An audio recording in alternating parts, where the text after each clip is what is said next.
What is TPN? TPN is a method of getting nutrition into your body through your veins. The preparations of TPN must be using a aseptic technique. TPN may be carried out in a clean room with a positive pressure. The compounding of TPN must be done in horizontal laminar airflow. Careful compounding procedures must be followed when working with TPN solutions. When is parenteral nutrition indicated for patient? It may be given on patient with prolonged coma, GI tract cancer, bowel obstructions, acute renal failure, Crohn's disease, and it may be given to patients with pancreatitis.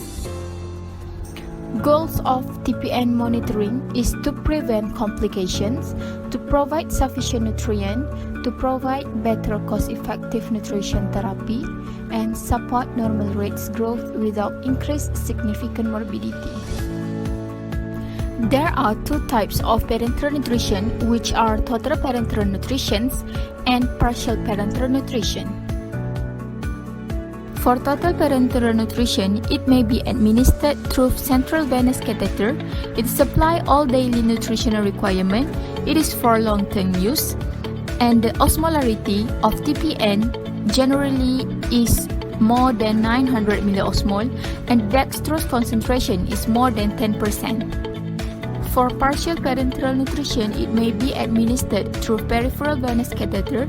It supplies only parts of daily nutritional requirement. It is for short-term use. The osmolarity of PPN is between 600 to 900 milliosmol. It has low concentrations of dextrose and amino acids. TPN preparation may include a combination of a few components.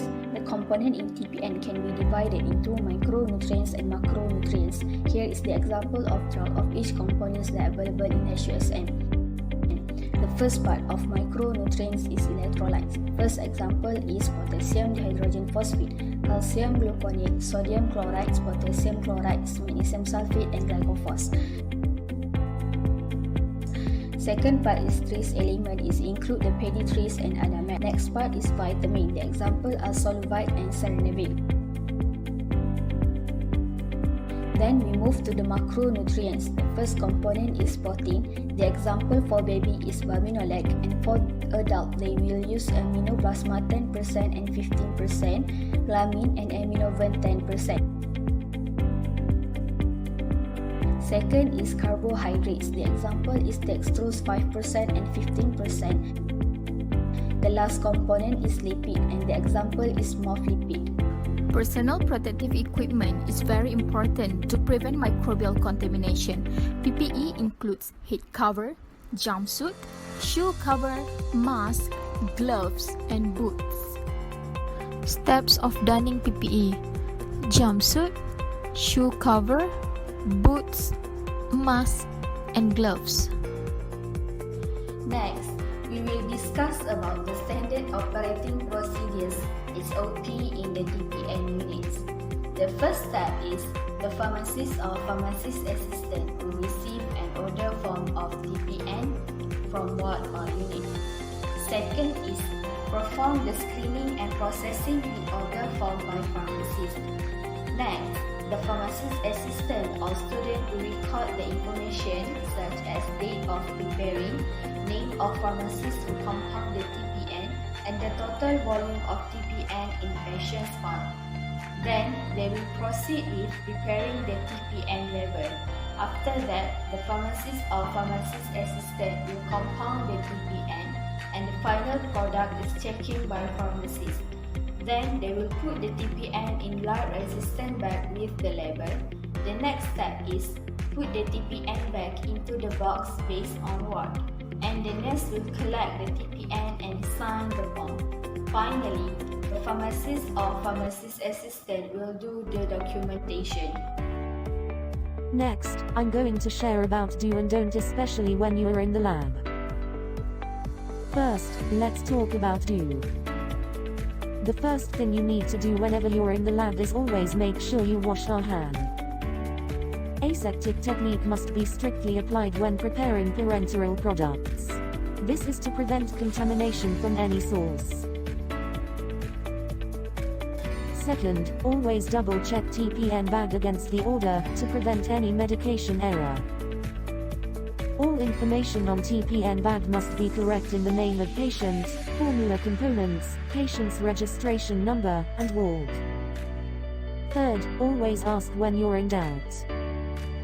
Let's say you're in doubt, don't stay silent and unsure. Do ask them. Jangan agak-agak. It's better to ask than you doing wrong. Lastly, when you make a mistake, there are only 3 things you should ever do about it. The first one is, admit it, learn from it, and don't repeat it. Now, let's move to don't. When you're in the clean room, there are 3 things you can't do. First, no food or drink allowed in the lab.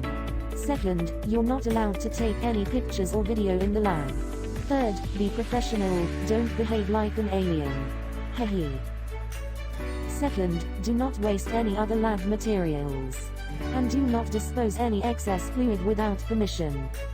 But if there is any excess fluid, all you have to do is seal the top bottle with stopper parafilm, then store it in the fridge. And yes, don't forget to write the opening date. Third, do not enter the lab without the permission of any pharmacist or pharmacy assistant. But, if you still need to go in, make sure you inform any pharmacist first. This is to avoid any unwanted events. Lastly, during preparation process, you are not allowed to leave the lab. So, if you need to go to the toilet or else, make sure you get there before entering the lab. This is because, once you wear full PPE, you cannot simply open it as you wish.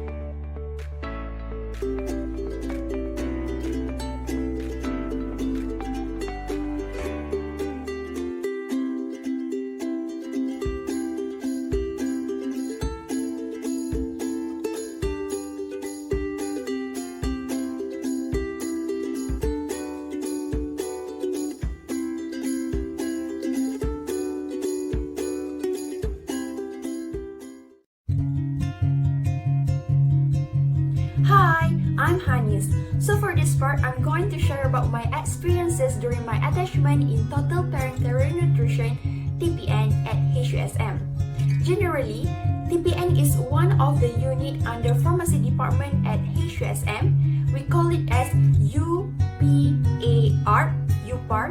It stands for Unit Pendispensan Aseptik dan Radiopharmaceutical, which TPN, CDR, cytotoxic drug reconstitution, IVA, intravenous admixture, and also radiopharmaceutical are placed. So disebabkan topik kita fokus kepada TPN, so I would like to share more about TPN experiences and a little bit info about IVA because we as students need to cooperate together when we are attached at that unit.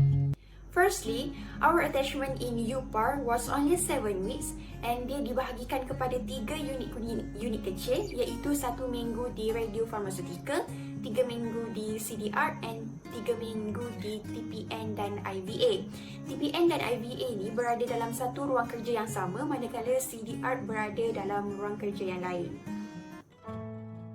First day in TPN, kami di-briefing satu persatu oleh pegawai farmasi dan juga penolong pegawai farmasi (PPF) mengenai general knowledge about TPN. Contohnya SOP ketika compound medication, disiplin student kena follow. Mereka juga perkenalkan staff-staff dalam unit tersebut supaya kami aware and kenal mereka dengan lebih dekat. So basically, in TPN, they are divided into 2 parts, which is bahagian dalam dan bahagian luar. Bahagian dalam means bahagian compound medication iaitu clean room dan bahagian luar iaitu bahagian buat label, urus dokumen-dokumen patient untuk dapatkan TPN. First day, PPF akan guide kita satu persatu macam mana nak buat labeling, macam mana nak uruskan dokumen-dokumen patient bila form sampai, macam mana nak handle dalam lab, macam mana nak swab horizontal laminate airflow, macam mana nak susun medication on the trolley. So all those things PPF akan guide kita satu persatu on the first day. Tapi on the second day, we need to be independent and be confident sebab PPF dah tak ajar kita satu persatu and kita just buat. Kalau salah akan ditegur. So be a confident student. Rules of student in TPN banyak sangat, so I would like to share about our daily routine as a student in TPN unit. So every morning kami akan call setiap ward untuk make a confirmation patient mana yang akan still ongoing with TPN. So if there's any patient yang nak lagi TPN, kami akan suruh staff nurse untuk hantar medication form ke TPN unit. Staff nurse akan tekan loceng and kita akan keluar dari pintu dan ambil and scan masa terima. Once kita dah scan masa terima, kita cari file nama patient tersebut and then kepilkan sekali and hand in kepada pharmacist. Pharmacist akan screening. So selepas pharmacist screening the patient's form, we need to do labeling. So all the labels need to tally with the form, which is name, ages, the medication the patient needed. So we need to do carefully and so detailed. So once we have done the labeling, put them into the pass box. Itu tugas-tugas student yang berada di bahagian luar. Kepada student-student yang berada di bahagian dalam yang akan masuk ke dalam lab clean room bersama pegawai farmasi dan PPF, mereka akan masuk ke dalam lab pada pukul 9.45 pagi. So basically, before kami akan masuk ke dalam lab, kami akan breakfast terlebih dahulu pada pukul 9 hingga 9.30 pagi. So selepas kami breakfast, kami dinasihatkan untuk pergi ke toilet untuk membuang kerana once we enter into the clean room, we are not allowed to go out anymore. So selepas pergi ke toilet, kami akan prepare ourselves dalam bilik persalinan untuk pakai PPE. So di dalam bilik persalinan, kami akan pakai shoe cover dengan jumpsuit. Then kami akan lalu satu pintu yang dipanggil itu air shower. Air shower berfungsi untuk menghilangkan habuk-habuk dan partikel-partikel di pakaian kita. So selepas itu, kami akan masuk ke clean room dan PPF akan ajar satu persatu pada hari pertama. Terdapat beberapa perkara yang boleh student lakukan di dalam clean room.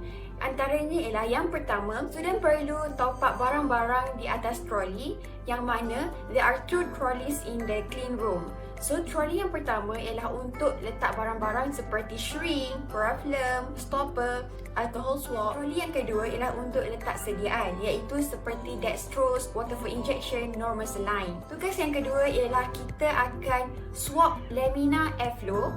Yang ketiga, kita akan swab semua alat-alatan yang akan digunakan seperti stopper parafilm, shrink, jarum-jarum yang akan digunakan.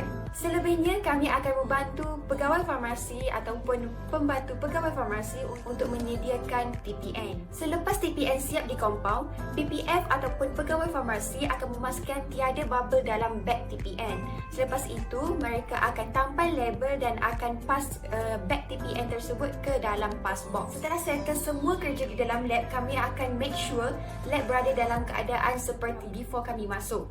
So, kami akan lap semua lamina airflow yang kami guna dan memastikan sampah-sampah tidak ada yang tertinggal di dalam lab. Selepas itu, kami akan hanging jumpsuit kami kerana jumpsuit kami digunakan selama 2 minggu. Hal ini kerana untuk menjimatkan kos. Kebiasaannya, kami settle semua compound TPN dalam pukul 12.30 tengah hari. So, selepas keluar daripada lab, kami akan bantu student yang berada di bahagian luar untuk packing TPN dan diletakkan di dalam locker setiap ward. So normally our preparation for TPN biasanya busy pada waktu pagi dan waktu petang kan kami agak relax. Tetapi kami pergunakan peluang yang ada untuk belajar bersama pegawai farmasi ataupun PPF mengenai general knowledge ataupun basic thing yang perlu tahu dalam TPN. Ataupun kami juga akan membantu PPF untuk menyediakan IVA untuk didispenkan kepada pesakit. Sebelum pulang, kami akan ke inpatient pharmacy untuk menghantar ubat-ubat IVA seperti ubat mata, ubat telinga untuk sakit dalam ward dan pesakit yang akan discharge selepas di dalam ward. So, itu sahaja experiences yang dapat saya share. Saya harap apa-apa yang saya share ini akan memberi manfaat dan juga akan digunakan kepada anda semua pada masa yang akan datang.